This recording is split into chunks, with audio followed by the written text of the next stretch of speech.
যারা হাজী সাহেব হজ করতে যান, হজে যাওয়ার পরে যে পাথরে চুম্বন করা হয় এই পাথরটার নাম হাজরুল আসওয়াদ। এই হাজরুল আসওয়াদে চুম্বন করছেন ওমর রাদিয়াল্লাহু তাআলা আনহু। ওমর রাদিয়াল্লাহু তাআলা আনহু ওই ব্যক্তি, আপনিও জানেন, আপনিও চিনেন। ওমর রাদিয়াল্লাহু তাআলা আনহু যেই রাস্তায় যায় ওই রাস্তায় কে যায় না? শয়তান যায় না। এইরকম মানের ব্যক্তি নবী মুহাম্মদ সাল্লাল্লাহু আলাইহি ওয়াসাল্লাম বলছেন, ওমর যদি আমার পরে এই দুনিয়াতে এই পৃথিবীতে কোনো নবী হয়ে আল্লাহ সুবহানাহু ওয়া তাআলা পাঠাতেন, যদি নবী হয়ে কেউ আসতো তাহলে ওমর তুমিই আসতে।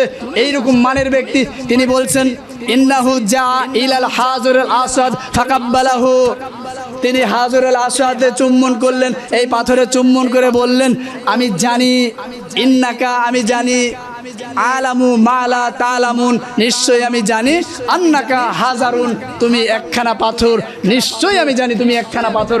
ইন্না, আন্না, কান্না, এইগুলি হরফে মুসাব্বাবিল ফিল, এইগুলি জোর দিয়ে বলা হয়, ডেফিনেটলি বলা হয়। যেমন আর্টিকেল দা, এন যেমন ব্যবহার করা হয়, শিক্ষিত ভাইয়েরা সহজেই বুঝতে পারবেন, যেটাকে নির্দিষ্ট করে বোঝানো হয়, ঠিক তেমনই ইন্না, আন্না, কান্না, এটা নির্দিষ্ট।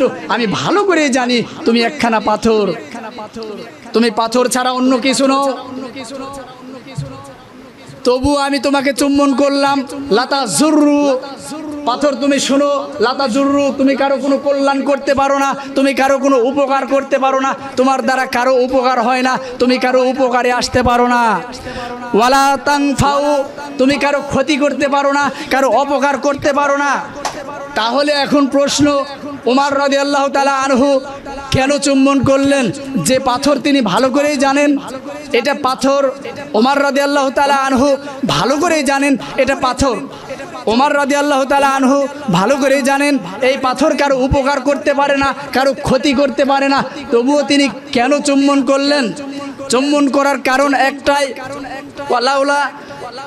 ওয়ালাউলা আন্নি রাআইতুন নবিয়্যা সাল্লাল্লাহু আলাইহি ওয়াসাল্লাম, আমি নবী মুহাম্মদ সাল্লাল্লাহু আলাইহি সাল্লামকে দেখেছি, তাই আমি চুম্বন করলাম।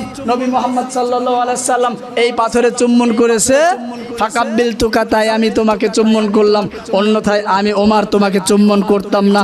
সম্মানিত দিনী ভাই, এর নাম অনুসরণ। এই পাথরে চুম্বন করার দ্বারা কিচ্ছু আসে যায় না।